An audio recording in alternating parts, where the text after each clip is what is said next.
ஒரு நீளமான காட்டின் நடுவில் குட்டி பாண்டா வாழ்ந்தான்.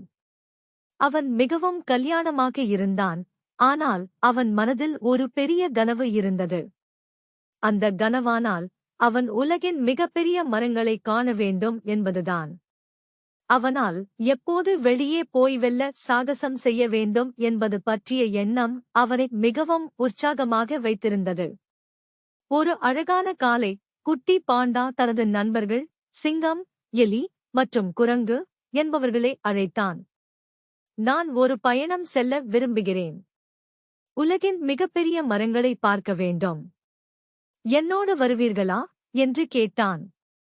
அவர்கள் திடீரென்று ஆவலுடன் அங்கிருந்து செல்லத் தயார் ஆனார்கள். நாங்கள் கூட வருவோம் என்று சிங்கம் உறுதியாக சொன்னது. எலி மற்றும் குரங்கு ஆனந்தத்துடன் மிகவும் உற்சாகமாக இருந்தனர்.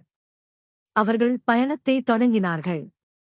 அவர்கள் காடுகளில் கூடுதல் ஆழத்திற்கு சென்று பச்சை காடுகளை அனுபவித்தனர். சில நாட்கள் போக அவர்கள் மிக அழகான ஒரு சின்ன ஆற்றின் அருகில் ஒருத்தி உள்ள உணவு தேடும்போது குட்டி பாண்டா ஒரு நல்ல சாகசத்திற்கு எதிர் நின்றான். இங்கே நோக்குங்கள் என்று குட்டி பாண்டா கூறினான். அந்த மரம் எவ்வளவு உயரமானது! அது தேவதைகளின் மரமாகவே இருக்கக்கூடும். அவர்கள் அந்த மரத்தை நோக்கி சென்றனர்.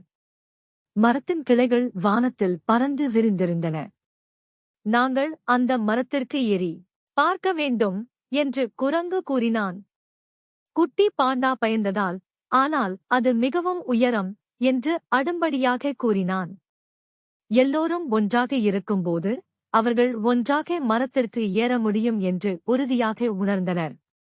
ஊக்கமளித்து அவர்கள் அதற்கான திட்டத்தை உருவாக்கினார்கள். குட்டி பாண்டா முன்னணி ஆகஸ்ட், சிங்கம் அதனைத் தொடர்ந்து, குரங்கு அதன் கிளைகளின் வழியாக, எலியும் அவர்களைப் பின்தொடர்ந்தது. அவர்கள் இன்று கட்டுப்பாடு முழுவதும் கூடோறு குழுவாக இணைந்து மரத்தின் கிளைகளை பிடித்துக்கொண்டு மெல்ல மெல்ல உயரமாக ஏறினார்கள். கிட்டத்தட்ட அதன் உச்சியில் குட்டி பாண்டா தனது நண்பர்களை முன்னணி அழைத்தான். நாங்கள் சாதிக்கிறோம் என்று சர்சுகமாக கூறினான். அவர்கள் மரத்தின் உச்சியில் நின்றனர். கீழே வந்த காடுகளை பார்த்து வியக்கிறார்கள். பச்சை வளையங்கள், அழகு மற்றும் அமைதியோடு வீசும் காற்று குழந்தைகளின் யோசனைகளுக்கு ஒரு புது பாதை காட்டியது. அவள் எழிலும் எளிதில் உறுப்பினராக சென்னை அவனுடைய நம்பிக்கையே அச்சுறுத்துங்கள் என்று கூறியது. இந்த அழகு எப்பொழுதும் மறக்க முடியாது என்று எலி கூறினாள். நாம் இதில் ஒன்றாக இருந்தால் எதையும் அடையலாம். 3 பாண்டா, சிங்கம், எலி மற்றும் குரங்கு ஒரு படி கீழே இறங்காமல் இருந்தால் எடுத்துக் கொண்டார்கள். நல்ல நண்பர்கள், இந்த மகிழ்ச்சி அவர்களால் எதையும் வெற்றியிலும் இருவராக இருக்கும் என்பது அவர்களுக்கு தெரிந்தது. இப்போது குட்டி பாண்டாவின் சாகசம் முடிந்த பிறகு அவன் திரும்பிப் போய் வீட்டுக்கு மீண்டும் பிரிந்தான். ஆனாலும் அவனைப் போலவே அந்த நண்பர்களின் உறவுகளை மிகவும் எளிதாக நினைத்தான்.